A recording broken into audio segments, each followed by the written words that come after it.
This is August 21st, 2024. This is the Sherman Homeowners Association. It's 7:15. Hello, everybody at home. We didn't want to brave the crowds and the heat to come on out, but we welcome you anyway. We're going to take you folks in the back. Folks in the back, if you can keep it down, that would be great. So we're going to take a little bit out of order tonight because the gentleman that I want to introduce has another engagement that he wants to get to. I just want to see a show of hands. Does anybody love the current district attorney?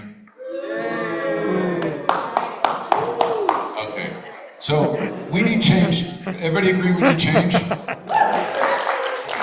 so I'm not saying that I'm supporting this guy, but this is Nathan Hochman. He's running against the current district attorney, and he'd like to just say a few words to you guys. No questions, but he's got an engagement. So Nathan. Thank you very much. Pleasure to be here tonight. What I'd like to do very briefly is give you some of the background on why I'm running for district attorney and basically what I would do differently than the current district attorney on day one. My background, lifelong Angelino. I actually was born in UCLA Hospital, grew up here, married now 31 years, and raised my 3 kids here in Los Angeles. And I gotta tell you, I'm not gonna have someone come in from San Francisco after he's destroyed the public safety in San Francisco, come into Los Angeles, destroy our public safety, and then get myself to leave, get my family to leave, or any of you to leave. Come November 5th, the election is down to 2 people, myself, Nathan Hochman, and George Gascon. And on November 5th, George Gascon will be finally gone.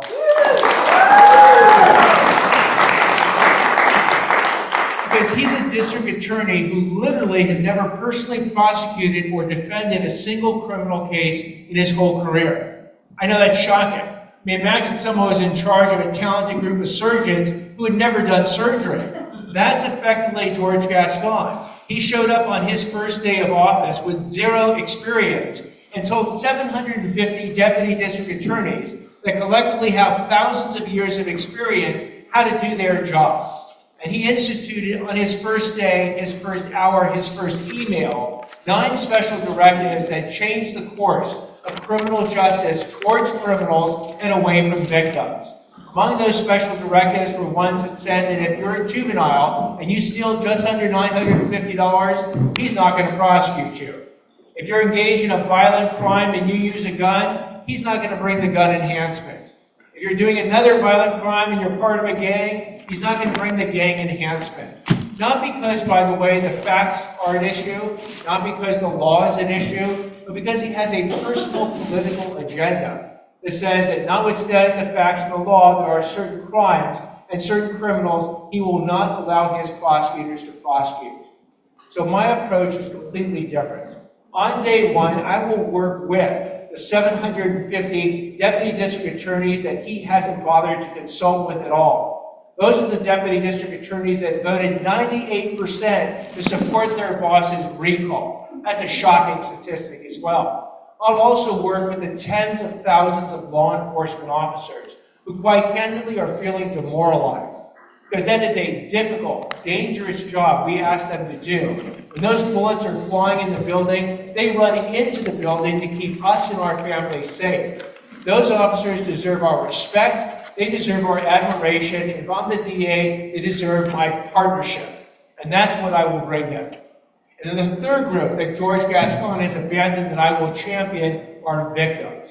He has basically told victims he will not allow a prosecutor to go to a parole hearing with them when the victim family has to confront the person who murdered their relative. We can change that on day one. So George Gascon got 25% of the vote on March 5th. My job is to unify that 75% of people who rejected him. That is, they are made up of Democrats, Independents, Republicans, Black, White, Latino, Asian, all religious groups, and basically the entire geography of LA County. That is quite a responsibility, but I embrace that responsibility. Because I have found that even though these folks don't agree on much, what they do agree on is that George Gascon's social experiment carried out over the last 3.5 years has failed. That they feel less safe today than they did when he came into office, that they are saying enough is enough. They want change, and when they get to know anything about me, they say, Nathan Hockman can get that job done. Because I will bring 34 years of criminal justice experience as a prosecutor, an assistant U.S. attorney, an assistant attorney general, and a defense counsel to this job. So thank you very much for the opportunity to speak with you tonight. Really, really appreciate it.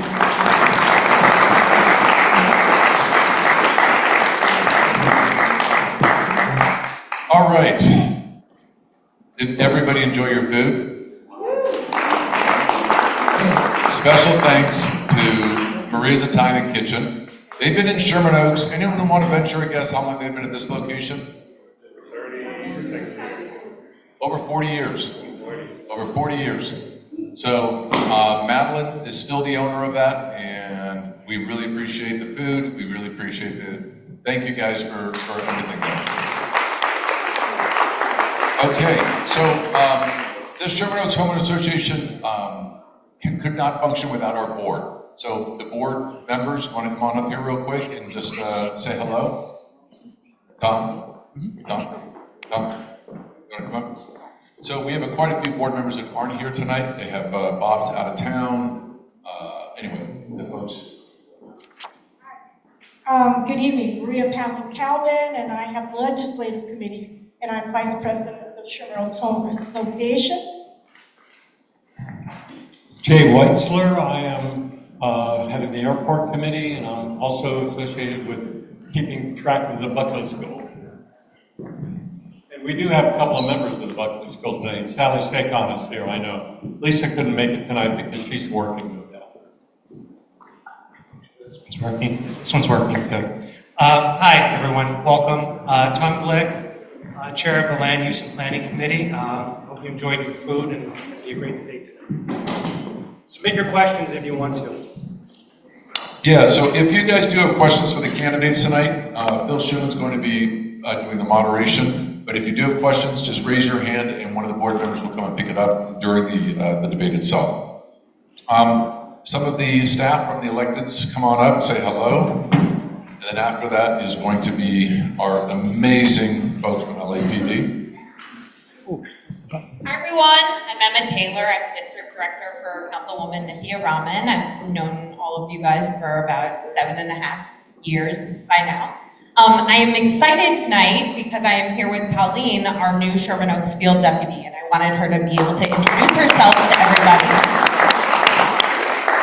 Hi everyone, my name is Celine Crogley, and I'm going to be the new Field Deputy for Sherman Oaks for Councilmember Nithya Raman's office. I was previously with the Office of Congressman Brad Sherman, where I did similar work, community outreach, working with neighborhood groups for about almost 3 years, 2.5 years.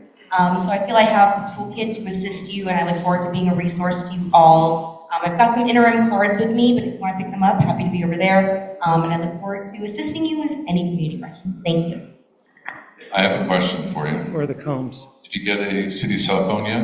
Not yet, Oh, but it's in the works, yeah. okay. If you need any help with that, let me know. I'm going to call you. Yes. All right. When will you have a city cell phone so we can actually get a hold of it? I think this week, actually. Yeah. Okay. All right. And you'll let us know so that we can have access to you? I will let you all know. Thank you so much. Thank you. All right. We look forward to working with you. Tammy, come on up. Go Guardians. Hi, good evening. My name is Diane Rana. I'm field rep for Assemblymember Laura Friedman. This past weekend, Assemblymember Friedman was out at Ciclavia over in Hollywood. She's a fan of alternate forms of transportation like subway and bicycles. So she was out there supporting that event this weekend. I just want to mention that the office is holding its final car seat installation event where we have certified CHP officers install child car seats. So whether it's for you, a grandchild, a niece, or a nephew, that's taking place September 14th in Glendale. And then the office has also worked with the Department of Financial Innovation and Protection to hold our last senior Scam Stopper event right here on September 26th at 12:30. And I just want to mention that session is wrapping up. So if a bill's not passed by August 31st, it's no longer viable. One of the Assembly members' bills that I want to mention to you real quick is AB 2297. That bill modernizes the Hospital Fair Pricing Act to better protect patients and their families by prohibiting liens on homes to collect unpaid medical bills and improving access to financial assistance for patients.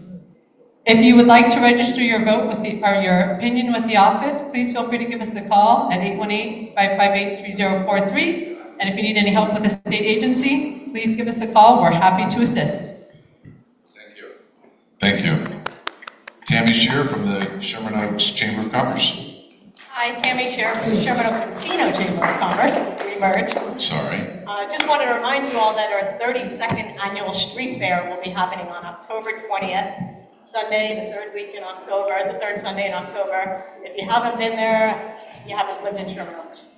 So, it's an amazing event. We have tons of vendors, community stage. All the schools will be performing on this community stage. If you don't have a spot, if you're a school and you don't have a spot, let me know and I'll get you a spot.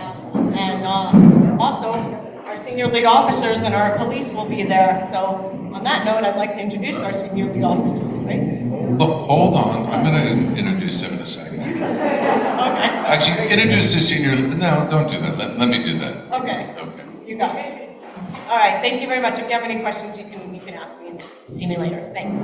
Thank you. You folks in the back, if you do not have a seat, just there's plenty of seats here or chairs, and we can definitely bring some more back. If you want to move up, you definitely can as well. Welcome. So, speaking of Los Angeles Police Department, let's hear it for Los Angeles Police Department. We have the best guys. So, I want to introduce Chris Zine. He's the new captain, the interim captain or forever captain, I don't know.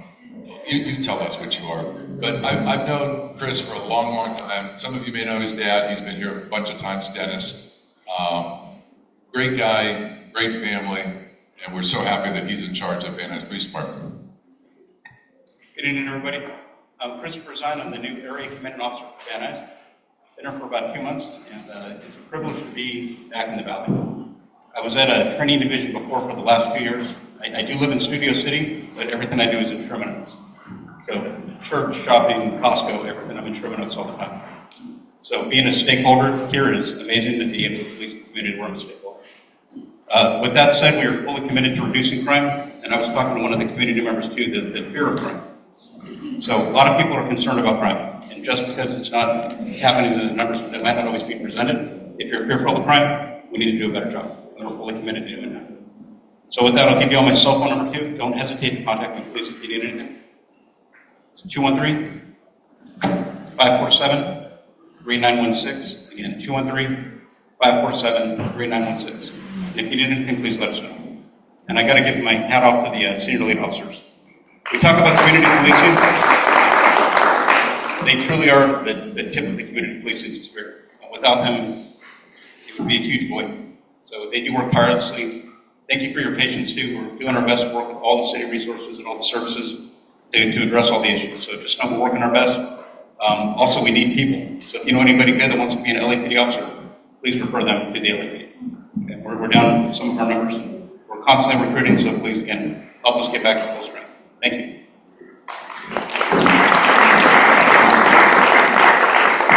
Good evening, everybody. I'm Officer Saldana, the senior lead officer for the southern portion of Sherman Oaks. I've been out here for 30 years. I've seen a big change in Sherman Oaks. Just to let everybody know, I know we've been talking about the West End burglaries and all that kind of stuff. Some of them have been trickled down to the Sherman Oaks area. We are working very hard on, we have good leads on possible suspects right now. Please keep your back doors locked or your side gates locked. These suspects do enter side gates and enter through the rear. So please keep those side gates. I know it's inconvenient, but put a lock on that. Also, you know, we'll let it front, when your front porch lights are on, you have automatic lights on and off during the night. And also have at least a vehicle parked in front of the driveway. If you guys are out of town and you normally park your cars inside the garage, leave a vehicle or two parked on the driveway just to make it seem that there's somebody home. We are doing very good in crime. We're down to over 1,500 police officers in the whole city of Los Angeles, and we're working very hard on recruiting. So a lot of the officers and a lot of specialized units have been put back to full functions. So it's a lot of work. So we're doing our best, and we're keeping Sherman Oaks safe. Thank you. Good evening, everyone. Mariana Romo, and I cover the northern part of Sherman Oaks. So basically, Ventura Boulevard North, from the 405 to parts of Coldwater. I have very similar crimes related to south of the boulevard. One thing that our burglary detective noted was that some of our Sherman Oaks burglaries are also connected to North Hollywood. So we're working hand in hand with North Hollywood detectives to see if we can hopefully solve some cases and at the same time work with them as well. He did mention that some of our burglaries numbers have decreased, and a lot of it, I believe, is because of the community members like yourselves. We did have one incident where we had a great arrest, and it was because of community members like yourselves saw and reported it to us, and we were able to make an outstanding arrest because of your guys' observations.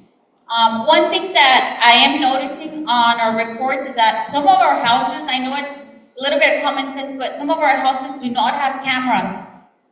That's great evidence if we capture these criminals coming in and out of your residence.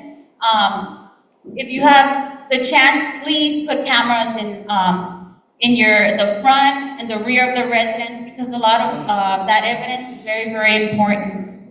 Another thing that burglary detective noted was that about half of our hot prowls, hot prowls are where somebody's at home and the burglar comes into the residence, meaning somebody is home. Half of those crimes, when the victim does not acknowledge themselves that someone's home, the criminal will come in and break into the residence, and that's a huge safety issue. So if somebody knocks on your door, acknowledge yourself. Even if you have to use your ring camera and you're out of town, say, I'm not available, I'm not interested, please, not today. And hopefully these criminals will go away. But if you do not acknowledge yourself, these criminals are going to believe that nobody's home, and that's a perfect target to break into the residence.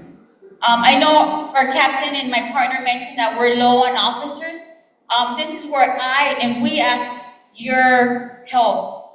Neighborhood watch meetings. You guys are our eyes and ears. Please reach out to us, and we will come to your neighborhood. We will talk specifically regarding your area, the type of crime that's happening, and let's work with each other. We cannot do our job without the help of yourselves.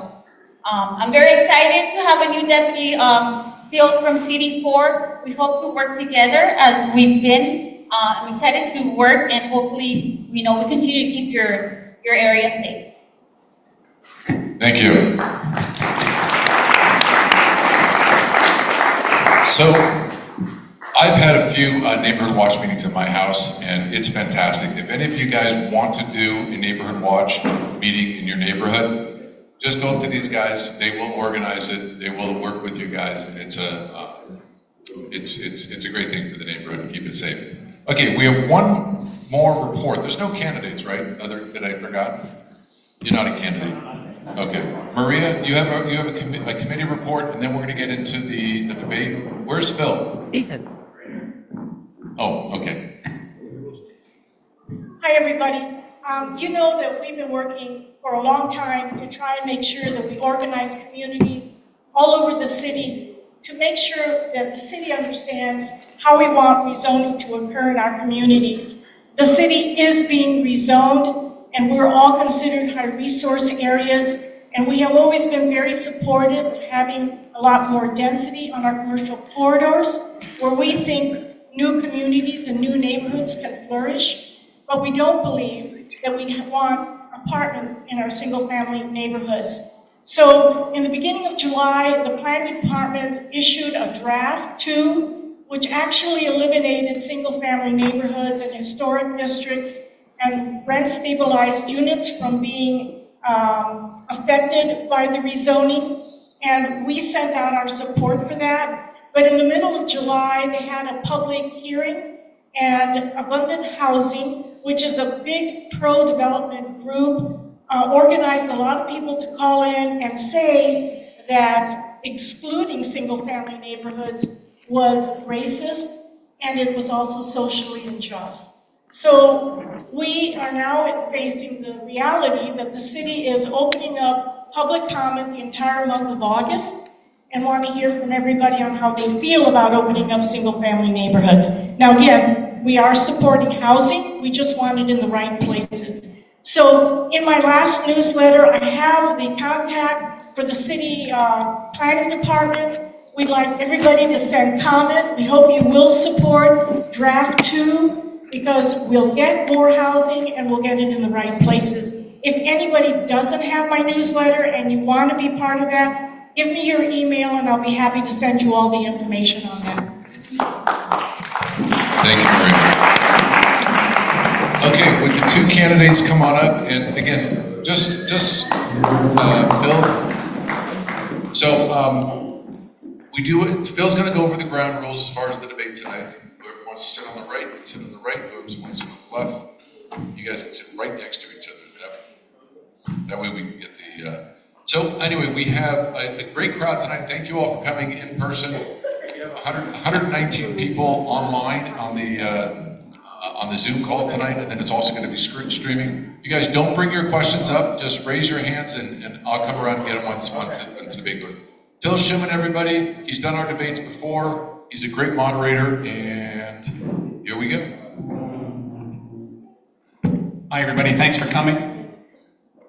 We want to wrap this up by what, like midnight? Midnight? So I'm Phil Schumann, I work for Fox 11. I'm also filling in a lot on KFI. Anybody listen to KFI, AM Talk Radio? Yeah. That's fun. So thanks very much for coming. We love teachers and we love cops. Teachers get paid what? 80 grand, 100 grand? Shohei gets 70 million. There's something wrong with that. Thank both of you for coming. So we're going to do opening statements. Then we're going to do questions. Each person has about, what do we say? 3 minutes to respond to the question, 3 minutes for the rebuttal. No. 3 minutes for opening, and then 1 minute. Oh, you want to do 1 minute? Okay, 3 minutes for your opening statement, 1 minute for question and rebuttal, you know, within reason. And if you have questions, keep sending them in, and then we'll do like a closing statement at the end. So who would like to go first?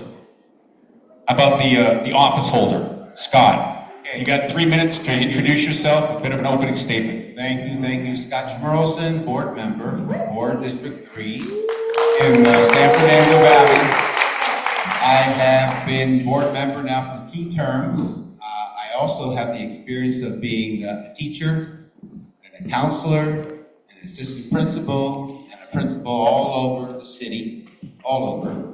I've also been, I am currently the Vice President of the Board of Education. My goal is to keep the schools in Board District 3 the best schools as they are right now. Our schools are terrific. Our schools have the highest scores of any other of the local districts. We have the most satisfaction from parents and teachers in Board District 3 of getting things done and being involved in our schools. So it's my goal to keep this 3rd term of mine making our Board District 3 schools the best schools in the entire LAUSD. Excellent. Dan? Hi, I'm Dan Chang. I am a public school teacher. I teach math at Madison Middle School in North Hollywood. I have a 20-year track record of improving schools in Los Angeles. I've done it at the district level. I helped open up philanthropy to raise money for critical programs in LA Unified. I've done it at the school level. I helped turn around a high school called Locke High School in Watts in the mid-2000s. And I do it every day in the classroom. I'm a math teacher, and I get to change kids' minds about themselves and about math. Now, I love teaching. It is my dream job. And every time I come out of the classroom, I feel like, hey, this is what I was meant to do. But it's everything outside the classroom that is really demoralizing to me. Our schools aren't safe. The percentage of students in LA Unified schools that feel unsafe have doubled in the last few years. The district bureaucracy takes our money from local schools, sometimes outright illegally. District mandates crowd all of the joy out of our schools and out of the classroom. That's why I'm running for LA Unified School Board. Now, it's no surprise that in the 20 years that I've been in education, math and reading scores in LA have been stagnant. They haven't moved, right? Close to 70% of students are not at grade level in math. Close to 60% of students are not at grade level in reading. California used to have the best public schools in the country. We were the envy of everyone. Now we are hanging on for the bottom half. Now, I work with amazing teachers every day. We have talent in our schools. And if we could just be unleashed, we would do amazing things. If we could stop the fraud, waste, and abuse that is happening at LA Unified and bring that money back to our local schools. If we can end these mandates and unleash our principals in our schools to teach, we can bring back the arts. If we make our schools safe, amazing things will happen. When students feel safe, when teachers and principals are unleashed, we will bring joy back to our classrooms. Now, I'm really excited to have this debate. I think we're going to talk a lot about policy, but we're also going to talk about the quality of leadership we need to make change, right? To make change really happen, we need new leadership and fresh ideas. Someone who is not afraid to tell the truth about the way things really are, and someone who has a track record of actually taking action for students, families, and teachers. So thank you very much. I'm looking forward to tonight.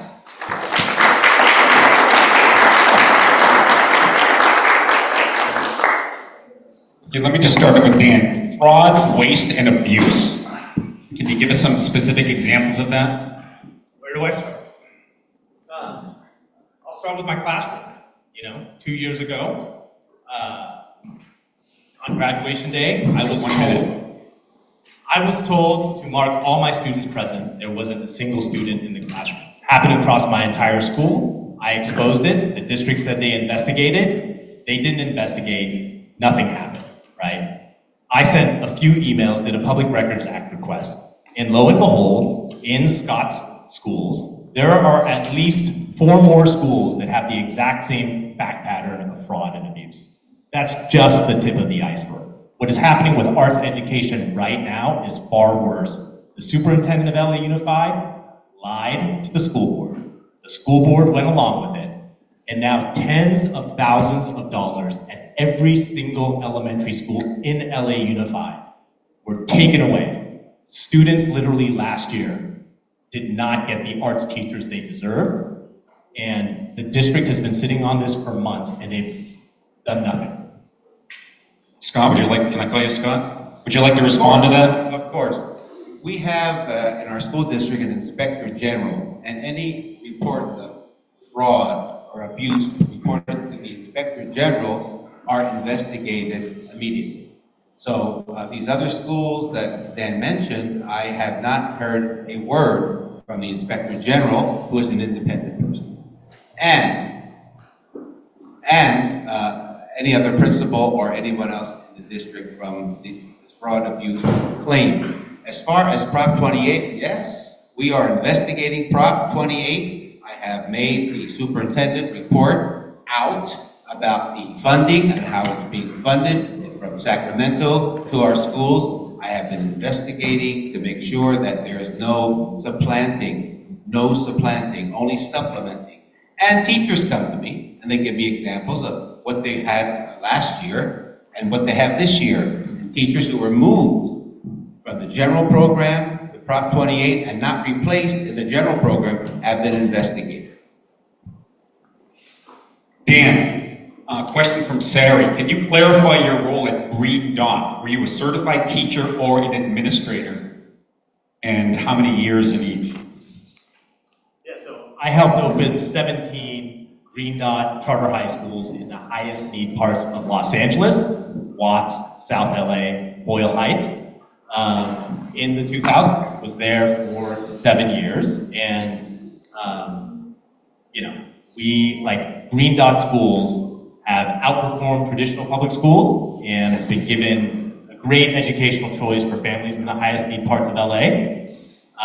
And I do also just want to go back and respond a little bit to Scott. So, everything that I was part of that I saw happen in my classroom in the district has been reported to the OIG. And of course, the OIG didn't do anything. For Prop 28, the pattern Can is... you explain what Prop 28 is in case people aren't... So Prop 28 is new arts funding that comes in. So every elementary school, as long as they keep their existing funding, they should have additional teachers. There's enough funding to almost have double the amount of arts teachers at every single elementary school in LAU. My campaign team, along with a bunch of arts advocates, have done the research. We found the fact pattern. We know exactly where the money went. It's TSP 10424 funds. Last year, the district zeroed out that account across every single elementary school. In Sherman Oaks, Studio City, our schools alone, in Board District 3, it's a $4 million illegal misappropriation that went to the central office that did not come to our schools. So last year, every school in Board District 3, students were harmed. They should have had double the amount of arts they didn't get. So is that accurate? I don't believe that's so. First of all, I'm going to check with our Inspector General tomorrow and ask her, is it true that Mr. Dan Chang reported to you fraud and waste and you did nothing? And I will certainly ask her if that is a true statement. I'll send you the emails. Well, I'm going to ask her in person. If you could send me the emails, I'm going to ask her in person. Also, when you talk about Green Dot, that is one of our lowest performing charters, just so you know.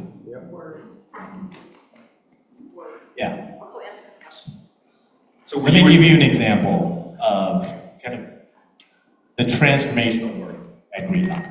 Locke High School in the early 2000s. 2% of students at Locke High School graduated 4 years later, college eligible. 2%.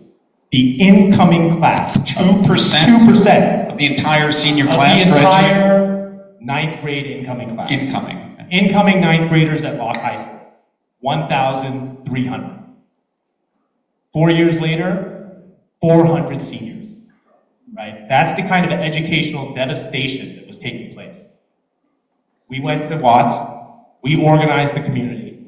We got community support, street by street, family by family. We were able to transform that school and transform the outcomes for families in Watts. Now 50% of students... what? We restructured the school into a series of small college prep high schools. Now 50% and rising 50% of students are college eligible and rising.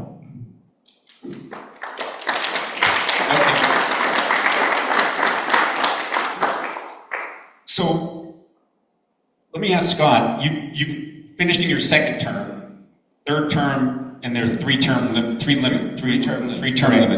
So, why do you, this may seem like an obvious question, but why do you want to continue in this position? Our schools in Board District 3 are making extreme progress, and I want to make sure that it continues in Board District 3. What's the definition of progress? Okay, this year, every single group in LAUSD by ethnicity, by grade level, and by disability has increased in scores. They haven't reached the proficient, I'm not going to tell you a lie, they haven't reached proficiency, but only one group had not made it. And surprisingly enough, the one group that had not made it is our foster youth. So one of the things that I have to make sure is that we are dealing with our foster youth, with our PSWs, our psychiatric social workers, our PSA, school attendance people. Foster youth suffer a lot. They go from home to home to home. Many times they don't have the right clothing to come to school, and they need to be treated with extra care at all of our schools. So foster youth is next year they're going to make the goal. Which is what? Towards proficiency. What is the standard to call somebody proficient? Oh my goodness. Well, it's the number of percentages away from proficiency. We are still a long way to go. As Dan mentioned, we have a long way to go, but we are making progress upward. All right, so Dan, I know you've already talked about this in your opening statement, but just to clarify why you want this job and why you think you can do it better than your opponent here. So I think we need new leaders, right? We need someone with the experience, the understanding from across, from many sectors to lead this district. We need fresh ideas. And let me just give you a couple of examples. First, on the school board right now, there's not a single person with budget expertise, right? I have private sector experience. I have an MBA from the Anderson School. I worked in banking and technology before I dedicated my life to education. So having a budget expert on the board is going to be incredibly helpful. LA Unified's budget is $18 billion.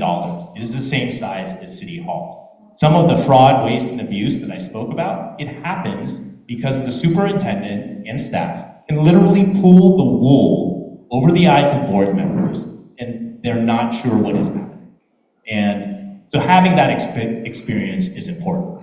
The second thing I want to point to again is just the idea of innovation and change, right?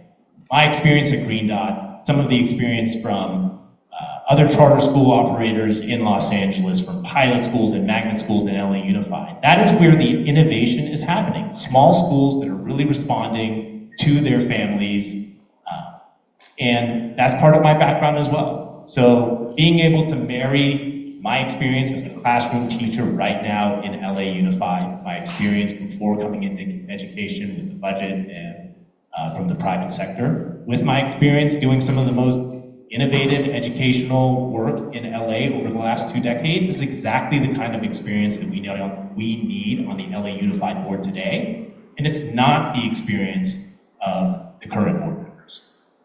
Okay, I have a question from Musa for Scott. As educators, we constantly prioritize students, ensuring their needs come before those of adults. But politicians and board members seem to have their own agenda. Students rarely take precedence. So the question is, I would like to ask, how will you ensure that students are at the center of your decisions and action? Well, students are at the center of our decisions and our actions. We are a student-centered school district, and we make sure that all of our schools, all of our students have everything they need as far as textbooks, instructional materials, and the best teachers possible. Our focus is on the kids. Our focus is on the kids and making sure they have all the services that they need.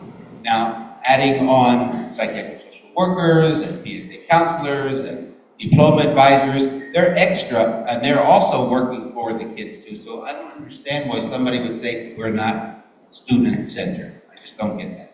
Dan, do you want to answer that same question? Yeah, I think there's a difference between saying things and actually taking action. The data is actually very clear. I'm a math person, right? Students in an annual survey that LA Unified has, double the number of students feel unsafe on an LA Unified campus. Students are literally screaming out through the district's own surveys. The school board and Scott had the ability to take action this May to put 20 more school safety officers on district campuses. Scott and the school board stood down. On that list of schools was Franklin High School. Franklin's High School last week had a stabbing on campus, right? There are real consequences to inaction. It is not enough to have intent. It is not enough to say you are for something. When the time comes and the moment arrives and the superintendent is begging you to place these officers on campus, you cannot stand down. You have to take the lead. You have to get it done. Because if you don't, students suffer. Scott, I believe you actually voted against taking the LAUSD police out of the schools, That's right? correct. I am a strong supporter of school police on campus. I have never, ever, ever said that, Dan. I don't know where you got that information. I just don't understand that. But you know what? School police are not disciplinarians. They're not disciplinarians. I still remember the mom in front of the school telling me, tell the officer, tell my son to give me the phone back. I said, that's not his job. You tell him to give you the phone back. He's not a disciplinarian. At our schools, we have lots and lots of ways of handling disciplinary problems. At school, we have something called campus aides. If you know what campus aides are, they're, a lot of times, they're the same age as the kids. It's really interesting in high school. We also have climate advocates. are also in the community, and they help with discipline at the schools. But school police is a vital part of my campaign. And you know, once my friend George McKenna retires, I'm it. I am it. I am the only supporter of school police in the entire world. David Tchaikovsky. Can I just respond really quick? Yes. So, you know, Scott voted to cut the school police budget $25 million. That's a fact. So he can say all he wants, but the truth is out there. It's in the record. And so they weren't there. The school police budget was cut by a third. You had a chance to come around in May and get more school police, surge police to the campuses that need it most. You didn't. And now the consequences are on students and families. That is absolutely not true. I am a supporter of school police. I've always voted for them, and I don't know where you're getting that information. Where are you getting that information? It's in the board resolution. That he voted to cut $25 million from school police? Okay, well, we obviously don't have that data with us, but let me shift subjects just a little bit here. And this is a very basic but sort of central question from David Tchaikovsky. Is he a former school board member? No. Correct. Correct. Is he here? He's here. Hi. And let me start with Dan. What is the best way to improve student learning? So in LA Unified, we need to scale success, right? There are so many schools in the district that are doing great work. We need to get out of their way. There's a school called the S Academy. Okay, but try to answer this question. What's the best way to improve student learning? The best way to improve student learning is to have adults on campus do the same thing together with fidelity. If you're a math teacher, you and all the other math teachers have routines that you do in common. If you are a whole school, you do things in common. You send students to the bathroom the same way. You speak to students in the same way. There is a pedagogy of how you speak to students that creates a safe classroom environment that puts the learning in a central, makes the learning central, makes the student central. If adults on campus do things the same way and they grow that over time, you have amazing schools where students learn. LA Unified, the expectations for adults is pretty low, right? Like, they don't ask you if you are doing you got a professional development. They don't come into your classroom and say, hey, did you do that thing we were all trained on, right? If you have a department meeting, they don't come in and check and say, hey, what did you guys actually do? And are we seeing those routines put into practice on a daily basis in your classroom? So let's raise the expectations for the adults. Let's get every school where faculty are really truly together doing things A to Z with fidelity as a team. Then you will see all of our schools and learning in the classroom improve. Scott, how would you answer that same question? How do you improve student learning? Well, I hate to say this about Dan, but Dan is not a participant in professional development at school. I've been told that many times by many teachers that he does not participate in professional development at school. So that is a key way of raising student achievement is professional development. Also, good professional development, good teacher training, tutoring. We have all kinds of tutoring after school, before school, online, in person. There's lots of ways to make sure that kids are learning, and technology. We are constantly working with our kids. I buy my schools Promethean boards all the time. They're the most fantastic way to increase learning at school. You know, when I first started teaching... Can you tell us what that is? Oh yeah, a Promethean board is one of those interactive boards, like a gigantic television. I mean, you can click on anything if you want to know about, you're studying the French Revolution and a name comes up, you click on it, the information comes up. When I was the teacher, we had chalk. Sounds like a computer. It's a gigantic screen. It's a gigantic screen, and it has wonderful, wonderful information for the teachers. Different color. It's just a wonderful way of teaching. So again, just to ask kind of a basic question, and I know the answer, but I want to hear how you sort of explain it. Scott, why do we need a school board? And we have a superintendent, we have a massive staff. And what does the school board do? We watch the superintendent and make sure that he's doing everything on the up and up. That's what we do. He works for you, but I think he thinks you work for him. Oh, no. He knows very clearly that we are running the show. Absolutely so. Absolutely. In terms of what? Budgets, policies, priority? Budget, curriculum, all aspects of running a school district. We are the decision makers at the school. He knows that. But, you know, he is a very intelligent guy. He's a showman, I'll admit that, and he knows who we are. He knows what he can do and how far he can go. Why do you think we need a school board when we have a professional staff? So, the school board is here to represent, you know, the entire constituency, right? And the basics of the job, obviously, pass the budget, hire and fire the superintendent, and hold that person accountable. Set high-level policy. You're not in the weeds. You set the general direction in the course, right? Without that, you will just have, fraud, waste, and abuse on a massive scale, even more than it is today, right? So it's that basic accountability and oversight. A great school will have a unified majority that is really pushing with urgency, intention, and action. So, there's 7 of you. It's a full-time job. Yes. I think it's what, around $125,000 a year? You meet once every 2 weeks? Now we meet twice a month.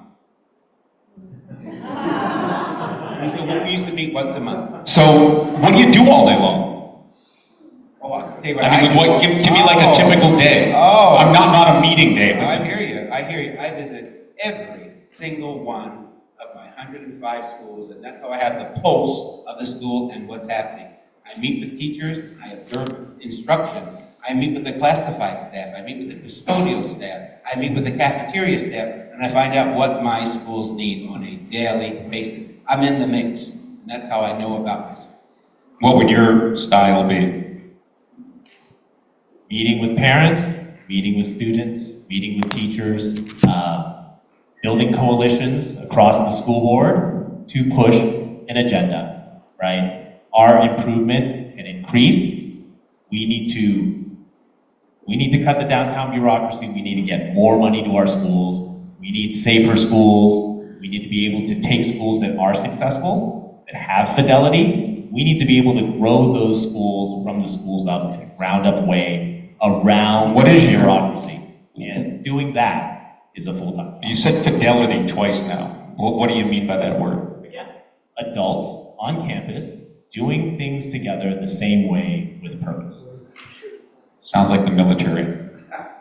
Like, that's the joy of teaching, right? The joy is once you set structure and routine for your students, they adapt, they respond. Yeah, but not every teacher has the same style. Not every teacher teaches the same way. No, but I do think there's some non-negotiables that you have to have at a school site. So for instance, discipline, attendance, how you speak to kids, yeah. attendance, basic things like that, without question.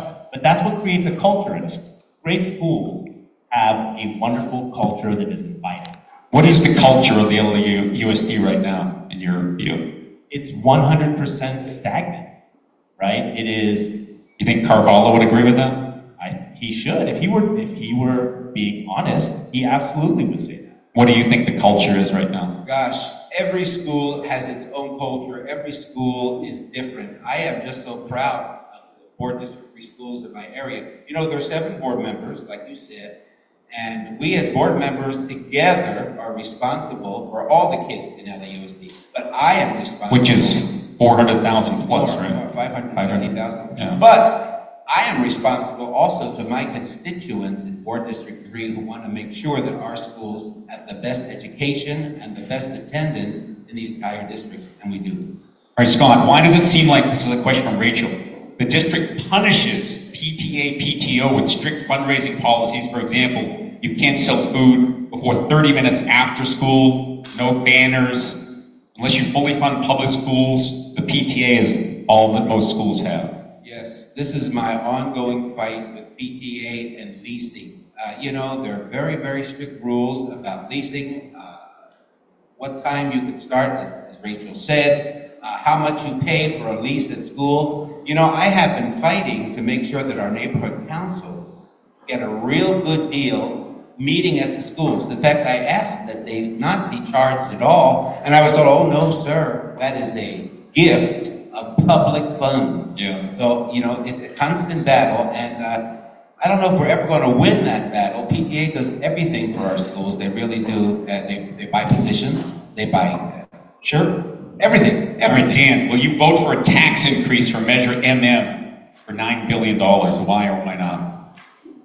No, I would not. So I'm a math teacher, and I will lay out the bond math for everybody here. So LA Unified already has between $7 and $10 billion of bonds that have been authorized but not issued.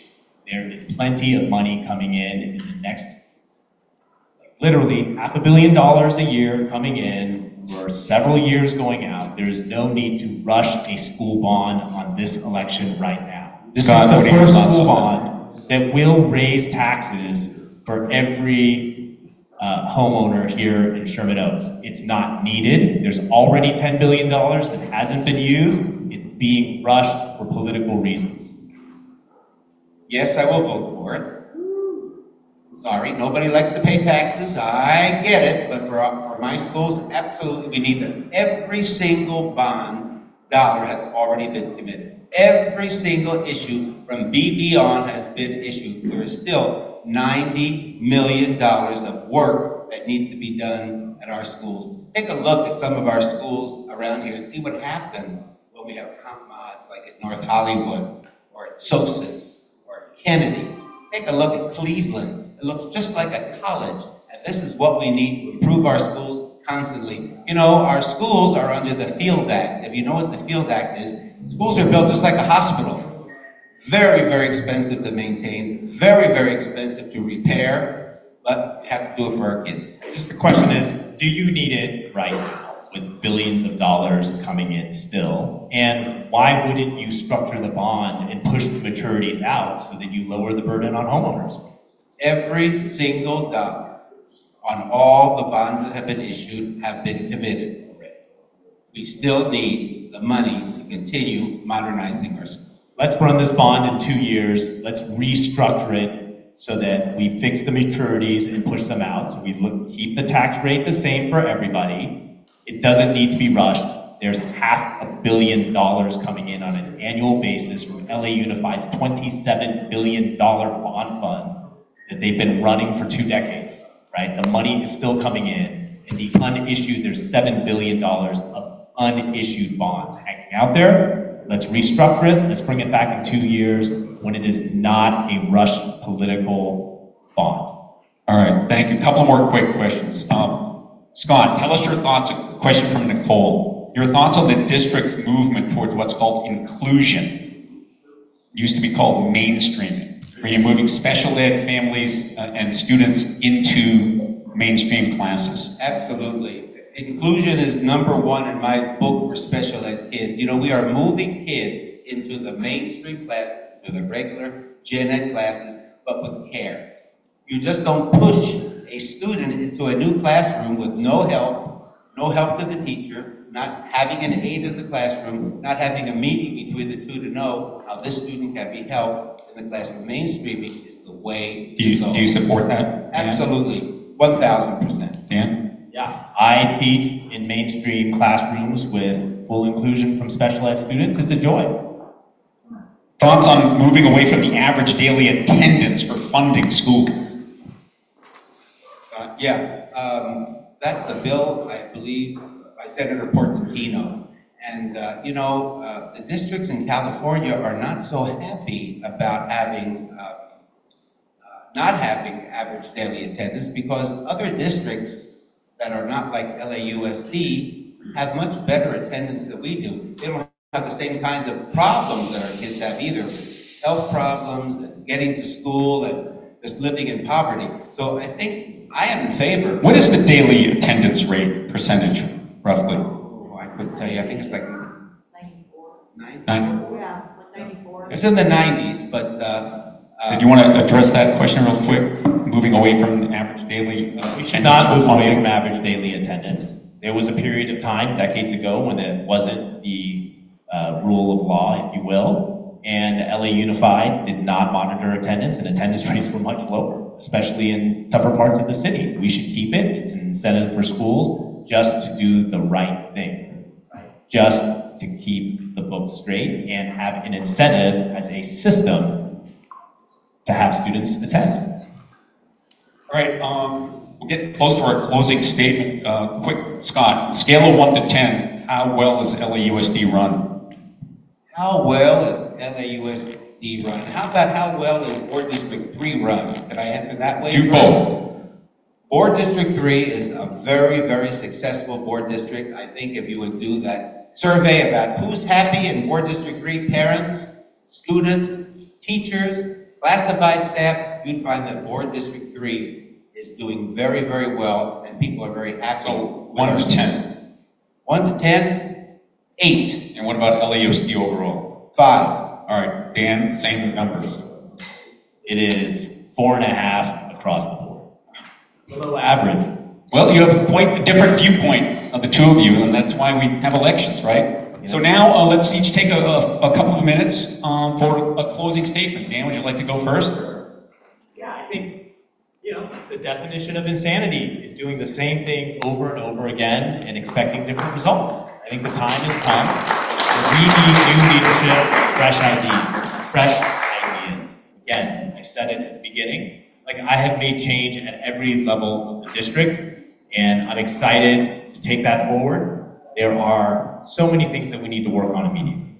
Student safety. We need to cut the district bureaucracy and bring that money back to our local schools. We need to improve our math and reading scores, and we have to bring music education, arts and music, back to our schools. If we do that, if we cut the bureaucracy, we can unleash the talent inside LA Unified and bring joy back to our classrooms and to our schools. Thank you very much.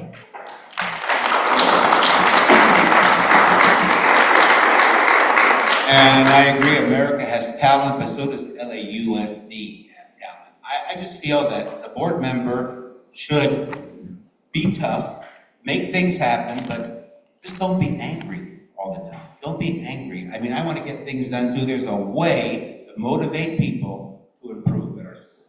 Motivate teachers, parents, kids, just by making sure that our kids are getting everything that they need, especially mental health help in LAUSD. Very, very important. Since the pandemic, we have had so many problems with suicide ideations. You cannot imagine how many. You don't hear about it. But we are having lots of problems, and we are helping our kids to the nth degree, and I will continue to do that. I have an optimistic side of me, and I just fight for my schools. So thank you.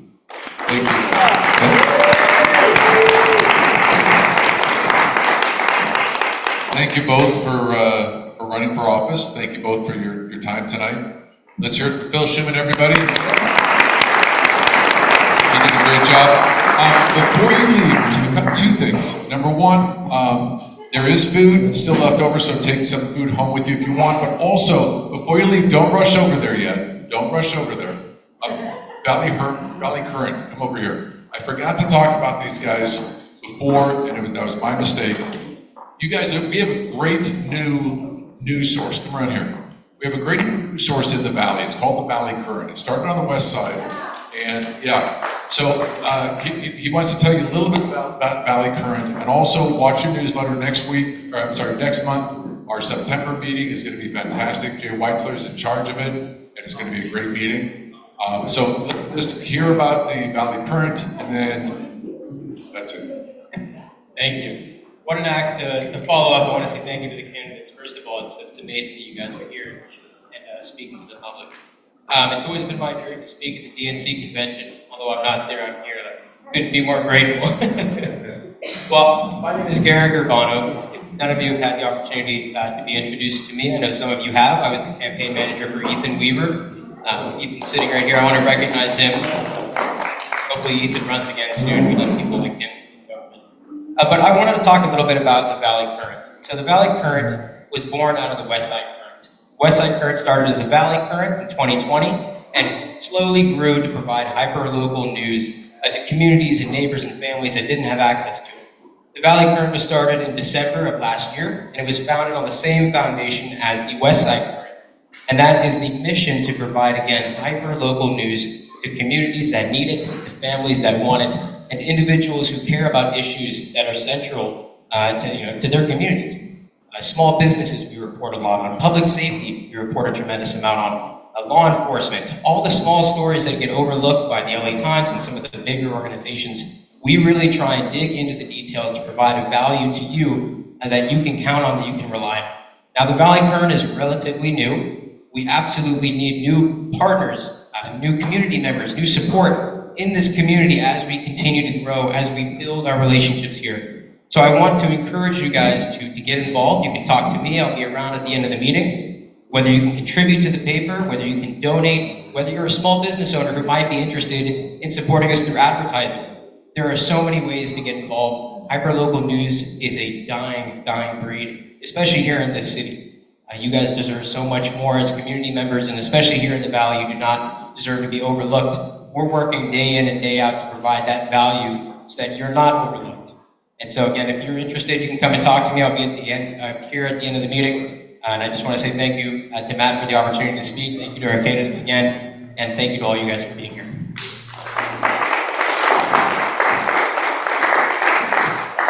Go home. Thank you, everybody.